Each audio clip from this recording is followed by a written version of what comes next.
मैं डॉक्टर पूनम चंद्रा का consultant physician आज इस वीडियो के माध्यम से आपको हाइपरटेंशन यानी उच्च रक्तचाप के बारे में कुछ बताना चाहूँगा।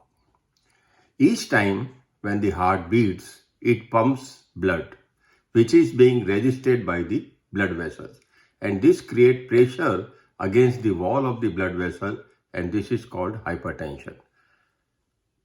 कहने का मतलब यह है कि जब हार्ट में मांसपेशियों का कॉन्ट्रैक्शन होता है तो वह खून आगे भेजती है और जाता खून की नलकियों में, और खून की नलकियां उस प्रेशर को जो रजिस्ट करती हैं उसको हम ब्लड प्रेशर कहते हैं। Normally in a healthy person blood pressure rises and falls throughout the day. सुबह अलग होगा, दोपहर में अलग होगा, शाम को अलग होगा, सुबह रात की अच्छी नींद के बाद सुबह उठेंगे तो अलग होगा। But when the pressure remains high, यानी जब ब्लड प्रेशर सुबह से शाम तक बराबर हाई रहता है उसे हम हाइपरटेंशन कहते हैं। सामान्यतः ब्लड प्रेशर 120/80 होता है, पर जब ये 140/90 से ज्यादा रहने लगे, वह लंबे समय तक ज्यादा रहने लगे, तो इसे हम हाई ब्लड प्रेशर कहते हैं। अब आता है कि हाई ब्लड प्रेशर क्यों होता है। सामान्यतया रोगी ये पूछते हैं हमसे कि साहब मैं बिल्कुल स्वस्थ हूं, मैं व्यायाम भी करता हूं, मैं सब कुछ एबनॉर्मल या गलत नहीं करता, पर फिर भी मेरा ब्लड प्रेशर ज़्यादा क्यों रहता है। तो मैं बताना चाहूँगा कि ब्लड प्रेशर ज़्यादा रहने के कुछ मुख्य कारण हैं। There are few significant factors which are responsible for developing high blood pressure. What they are, वे क्या हैं? Modifiable risk factors and non modifiable risk factors. Non modifiable risk factors में तो आता है कि परिवार जनित जेनेटिकली ट्रांसमिटेड अगर है जीन्स, हाइपरटेंशन उसका एक कारण बन सकता है। पर मॉडिफाइबल फैक्टर्स दर्शकों कुल मिला के आपके हाथ में है। Sedentary life style and not getting enough physical activity बहुत इंपॉर्टेंट कारण है कि आप व्यायाम नहीं कर पाते, आप सुबह घूम नहीं सकते, आप दिन में भी कोई समय अपने लिए घूमने का नहीं निकाल पाते हैं, और रात को लेट दफ्तर से काम करके या खास तौर से आईटी सेगमेंट वाले जो सुबह से शाम तक कंप्यूटर पे बैठ के और सिर्फ काम करना या भोजन करना, तो उनमें सेडेंटरी हैबिट्स की वजह से भी ब्लड प्रेशर बढ़ता है। एक्सेसिव अल्कोहल इंटेक भी एक प्रमुख कारण है। जंक फूड खाना जैसे बर्गर, ये पिज़्ज़ा, जिसमें digestive capacity, calorie value high और digestion delayed, will increase so many things in the body, and one of them reflected is in the form of hypertension. धूम्रपान या स्मोकिंग को भी blood pressure का एक कारण माना गया है। Obesity and overweight are constantly under stress, काम की परेशानी, टारगेट बेस्ड जॉब, आर्थिक संकट, कई परेशानियां ऐसी है जिनकी वजह से ब्लड प्रेशर बढ़ता है। Acutely high blood pressure develops over the time, and most of the time there are no obvious signs, symptoms, so you may not know what exactly has happened. रोगी आते हैं सर में दर्द, कुछ आंख से दिखने में तकलीफ, कभी छाती में भारीपन, कभी पाँव में सूजन, कभी चलने फिरने से सांस फूलना, जीना चढ़ने से सांस फूलना। तो ये कुछ इस तरीके के सिम्टम्स हैं जो हमको ये बताते हैं कि संभावना ब्लड प्रेशर की है। कई बार थकान, उल्टी आना, नौशिया या उल्टी का सा बना रहना भी ब्लड प्रेशर के लक्षण में आता है।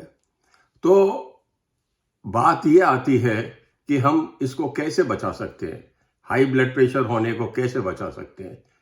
ईट ए वेल बैलेंस्ड डाइट बहुत इंपॉर्टेंट है। ब्रेकफास्ट हैवी, लंच उससे हल्का, सुपर उससे हल्का, और डिनर मिनिमम, अर्ली डिनर या no dinner, so that you find sufficient time कि भोजन कर लें और उसके सोने से पहले अल्कोहल इंटेक बहुत लिमिट कर दें, बहुत लिमिट कर दें अल्कोहल इंटेक का। Enjoy regular physical activity. हफ्ते में कम से कम 5 दिन आप सुबह आधे से पौन घंटा घूमें। लगभग 5000 स्टेप्स तो कम से कम आपको नियमित रूप से करने चाहिए। Manage stress. ठीक है, टारगेट बेस्ड जॉब है, स्ट्रेस दिमाग में रहता है, काम करने की कई परेशानियां रहती है, पारिवारिक हो सकती है, आर्थिक हो सकती है, सामाजिक हो सकती है। तो इन सब चीज़ों को आप बहुत ज़्यादा इग्नोर नहीं कर सकें तो अपनी जीवन शैली में बैलेंस जरूर करें। Maintain a healthy weight. आप अपनी BMI कोशिश करें 25 से नीचे नीचे रखने की। स्मोकिंग अगर करते हैं और ब्लड प्रेशर पता लग गया है तो कृपया करके अब स्मोकिंग या तंबाकू चबाना, च्यूइंग ऑफ टोबैको बंद कर दें। Take your medications properly. सामान्यतया रोगी आते हैं जो एक बार ब्लड प्रेशर की दवाई लिखवाने के बाद कोई 2 महीने बाद आ रहा है, कोई 6 महीने बाद आ रहा है, कोई साल भर बाद आ रहा है, और कुछ तो ऐसे हैं भी होते हैं रोगी जो एक बार दवाई लिखा के बीपी नपवा लेते हैं और बीपी नॉर्मल आ गया तो दवाई बंद कर देते हैं। मैं दर्शकों को बताना चाहूँगा कि ज़्यादा महत्वपूर्ण यह है कि चिकित्सक ने जो दवा बताई है आप उसको बिल्कुल नियमित रूप से लें। आप जो अपनी लाइफ स्टाइल के मैंने फैक्टर्स बताए हैं उनको सुधारने की कोशिश करें। ऐसा नहीं है कि ब्लड प्रेशर कंट्रोल नहीं किया जा सकता, बहुत अच्छे से कंट्रोल किया जा सकता है ब्लड प्रेशर, पर आपका नियमित रूप से दवा लेना, चिकित्सक के द्वारा बताए अनुसार दवाई लेना, अपने जीवन शैली में परिवर्तन करना तो वास्तव में बहुत आवश्यक है। अगर ब्लड प्रेशर आपका हाई रहता है तो आपके नेत्र की ज्योति पे, ब्रेन में स्ट्रोक होने का, हार्ट में स्ट्रोक होने का, पेरिफेरल जो नसें हैं, खून की नलकियां हैं, उनमें नुकसान होने का बहुत बड़ा डर रहता है। ये साइकिल है। अगर ब्लड प्रेशर ज़्यादा रहेगा गुर्दे को ज़्यादा डैमेज होगा, गुर्दे को ज़्यादा डैमेज होगा तो फिर वापस ब्लड प्रेशर ज़्यादा बढ़ेगा। तो अब इन सब चीज़ों को आपको अच्छे से ध्यान में रख के चलना चाहिए। अब एक महत्वपूर्ण बात यह आती है कि ब्लड प्रेशर नापें कैसे। आजकल समस्त ब्लड प्रेशर रोगियों के पास लगभग ब्लड प्रेशर का इंस्ट्रूमेंट होता है।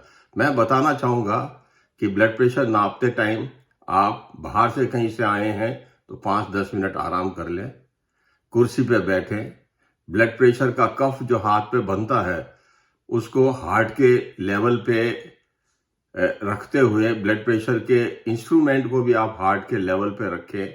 बिल्कुल मानसिक रूप से रिलैक्स रहें, कमर को कुर्सी के पीछे चिपकाए रखें, पाँव को जमीन पे धरती के ऊपर रखें और बिल्कुल रिलैक्स रखें पाँव को, ताकि आपको ये महसूस नहीं हो कि पाँव में या शरीर की किसी भी मांसपेशी में तनाव है। ब्लड प्रेशर ज़्यादा आए तो आप दूसरे हाथ में नापें। चिकित्सक से पास जाने से पहले आप रिपीटेडली 3 बार ब्लड प्रेशर नाप लें। अगर फिर भी ज़्यादा आए तो तुरंत आप अपने चिकित्सक से संपर्क स्थापित करके और इलाज लें। धन्यवाद।